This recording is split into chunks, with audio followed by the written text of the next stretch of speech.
Hi friends, പുതിയൊരു വീഡിയോയിലോട്ട് എല്ലാവർക്കും സ്വാഗതം കേട്ടോ. അപ്പോൾ ഞാൻ ഇന്നൊരു പെട്ടെന്നൊരു പൈനാപ്പിൾ പച്ചടി ഉണ്ടാക്കി. അപ്പോൾ അത് നിങ്ങളായിട്ടൊന്ന് ഷെയർ ചെയ്യാമെന്ന് വിചാരിച്ചു.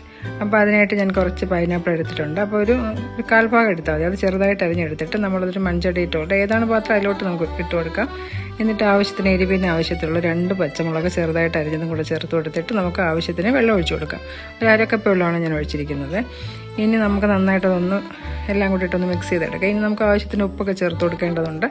ഇനി നമുക്കുള്ള ആവശ്യത്തിനുള്ള ഉപ്പ് ചേർത്ത് കൊടുക്കാം. എന്നിട്ട് വീണ്ടും ഒന്നുകൂടെ നമുക്ക് ഇളക്കിയിട്ട് നമുക്കതൊന്ന് വേവിക്കാനായിട്ട് വെക്കണം. അപ്പോൾ ഇത് നന്നായിട്ടൊന്ന് വെന്ത് വരണമല്ലോ. അപ്പോൾ വെള്ളമൊക്കെ ഒന്ന് വറ്റി വരണം.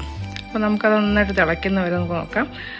അപ്പോൾ നന്നായിട്ടത് തിളച്ച് വരുന്നുണ്ട്. അപ്പോൾ അതൊന്ന് നമുക്ക് തുറന്ന് നോക്കാമേ. അപ്പോൾ അതേ തുറന്ന് നോക്കിയിട്ടുണ്ട്. അപ്പോൾ നന്നായിട്ട് വരുന്നുണ്ട്. അപ്പോൾ ഇനി അത് ആ വെള്ളമൊക്കെ ഒന്ന് മുക്കാൽ ഭാഗങ്ങൾ വറ്റണം. അപ്പോൾ നമുക്കിനി അതിൽ നിന്ന് കുറച്ച് തേങ്ങ എടുക്കാം. അപ്പോൾ ഞാനൊരു 1/4 കപ്പ് തേങ്ങയാണ് എടുത്തിരിക്കുന്നത് കേട്ടോ. അപ്പോൾ നമ്മൾ നേരത്തെ വേവിച്ച് വെച്ചിരിക്കുന്നതെന്ന് നമ്മൾ കുറച്ചത് മാറ്റിയെടുക്കുന്നുണ്ട്. അത് ഞാൻ കാണിച്ചു തരാം. അപ്പോൾ ഞാൻ നമുക്ക് ആ തേങ്ങയിലോട്ട് ആവശ്യത്തിനുള്ള മഞ്ഞൾപ്പൊടി ഇട്ട് കൊടുക്കാം. അപ്പോൾ നിങ്ങൾക്ക് മഞ്ഞൾപ്പൊടി വേണ്ടെങ്കിൽ ഇടേണ്ട. പക്ഷേ മഞ്ഞൾപ്പൊടിയൊക്കെ ചേർക്കാൻ നല്ലൊരു മഞ്ഞ കളറിൽ നല്ലൊരു ഭംഗിയാണ് കാണാനും. അപ്പോൾ എന്നിട്ട് കുറച്ച് കടുക് കൂടി ഇട്ട് കൊടുക്കുന്നുണ്ട്. ഇനി ഞാൻ നമ്മൾ വേവിച്ച് വെച്ചിരിക്കുന്നില്ലേ, അതിൽ നിന്ന് കുറച്ച് മുക്കാൽ ഭാഗത്തോടെ ഞാൻ എടുത്തിട്ടുണ്ട്. അത് നമുക്ക് ആ വെള്ളത്തോട് കൂടി തന്നെ അതിലോട്ട് ചേർത്ത് കൊടുക്കുക. ഇനി വെള്ളമൊന്നും ഒഴിക്കേണ്ട ആവശ്യമൊന്നുമില്ല. ഇതിൽ വെള്ളമുണ്ടല്ലോ, ആ വെള്ളത്തിൽ വേണം നമ്മളിത് അരച്ചെടുക്കാനായിട്ട്. അപ്പോൾ ഒന്ന് ചൂടുണ്ട്. അപ്പോൾ നമുക്കൊന്ന് തണുത്തതിന് ശേഷം മാത്രം അരച്ചെടുത്താൽ മതി. ഇത് നന്നായിട്ട് അതൊന്ന് അരച്ചെടുത്തിട്ടുണ്ട്. ഇതുപോലെ വേണം അരച്ചെടുക്കാൻ. അപ്പോൾ ഇതുപോലെ അരച്ചെടുത്തിട്ടുണ്ട്. അപ്പോൾ ഈ പൈനാപ്പിൾ കൂടെയൊക്കെ അരച്ചെടുക്കുമ്പോഴാണ് നമ്മൾ ആ പൈനാപ്പിൾ പച്ചടിക്ക് ആ ഒരു ടേസ്റ്റ് കിട്ടുന്നത് കേട്ടോ. അപ്പോൾ നിങ്ങളിങ്ങനെ ട്രൈ ചെയ്ത് നോക്കണേ. അപ്പോൾ ഞാൻ ഇതിന് കുറച്ച് വെച്ചിട്ടുണ്ടായിരുന്നു. അതിലോട്ട് നമുക്കിത് അരച്ചെടുത്ത പൈനാപ്പിൾ കൂട്ടും തേങ്ങയും എല്ലാം കൂടെ അത് നമുക്ക് അതിലോട്ട് ഒഴിച്ചു കൊടുക്കാം. അപ്പോൾ ഇനി ഒരു ചെറിയ ചൂടുണ്ടാവുമല്ലോ, അപ്പോൾ അത് മതി. നമുക്ക് ഒരുപാട് അങ്ങ് ഇതാകേണ്ട ആവശ്യമൊന്നുമില്ല. ചെറിയൊരു ഫ്ലെയിമിൽ നമുക്കൊന്ന് ചൂടായി വന്നാൽ മതി. എന്നിട്ട് അങ്ങ് ഓഫ് ചെയ്തേക്കണേ. ഇനി നമുക്കിത് ആവശ്യത്തിനുള്ള തൈര് ഒഴിച്ചു കൊടുക്കാം. അപ്പോൾ ഞാനിവിടെ 1/2 കപ്പ് നല്ല കട്ട തൈരാണ് എടുത്തിരിക്കുന്നത്. അത് അതിലോട്ട് ഒഴിച്ചു കൊടുക്കാം. ഈ തൈരും കൂടെ ചേർത്ത് കൊടുത്തിട്ട് നന്നായിട്ട് ഇളക്കി എടുക്കണേ. അതുപോലെ തന്നെ ഇതിലുള്ള വെള്ളമൊന്നും ഒഴിച്ച് കളയരുത്. വെള്ളമൊന്നും ഒഴിക്കാതെ നമ്മളത് തീയും ആക്കിയിട്ടില്ല.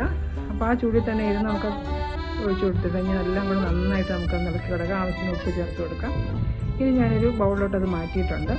ഇനി നമുക്കതൊന്ന് താളിക്കണമല്ലോ. അതിനായിട്ട് ഒരു പാൻ അടുപ്പത്ത് വെച്ചിട്ട് നമ്മൾ സാധാരണ ചെയ്യുന്ന പോലെ വെളിച്ചെണ്ണ ഒഴിച്ചു, കടുക്, പിന്നെ നമുക്ക് വറ്റൽമുളക്, വേണമെങ്കിൽ ചെറിയ ഉള്ളിയൊക്കെ ചെറുതായിട്ട് അരിഞ്ഞിടാം. ഇതൊന്നും ഞാൻ എടുക്കുന്നില്ല. ഞാൻ വറ്റൽമുളക് ചേർക്കുന്നുണ്ട്.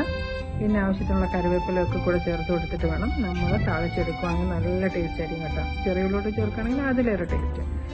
അപ്പോൾ അതേ കറിവേപ്പിലോട്ട് ചേർത്ത് കൊടുത്തിട്ടുണ്ട്. എന്നിട്ട് നമുക്ക് നന്നായിട്ടൊന്ന് ഇളക്കി കൊടുത്തതിന് ശേഷം നമ്മുടെ പൈനാപ്പിൾ പച്ചടിയിലോട്ട് ഒഴിച്ചാൽ നമ്മുടെ പൈനാപ്പിൾ പച്ചടി നല്ല ടേസ്റ്റ് ആയിരിക്കും കേട്ടോ.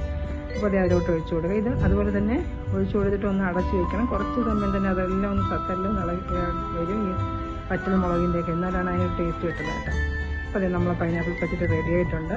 നിങ്ങൾക്ക് ഈ റെസിപ്പി ഇഷ്ടമായാലും എല്ലാവരും ഒന്ന് ഷെയർ ചെയ്യാനും ലൈക്ക് ചെയ്യാനൊന്നും നിങ്ങൾ മറക്കരുത് കേട്ടോ. എന്നിട്ട് നിങ്ങളെല്ലാവരും വീട്ടിൽ ഒന്ന് ട്രൈ ചെയ്ത് നോക്കണം. ഇപ്പം ഓണസമയം ആയതുകൊണ്ട് ഞാൻ എല്ലാവരും ഉണ്ടാക്കിയിട്ടുണ്ടാകും. എന്നാലും ഞാൻ ഒന്നുകൂടെ ഉണ്ടാക്കി നിങ്ങളെ കാണിച്ചു തന്നെയാണ്. എല്ലാവരും ഒന്ന് ട്രൈ ചെയ്ത് നോക്കണേ. Thank you.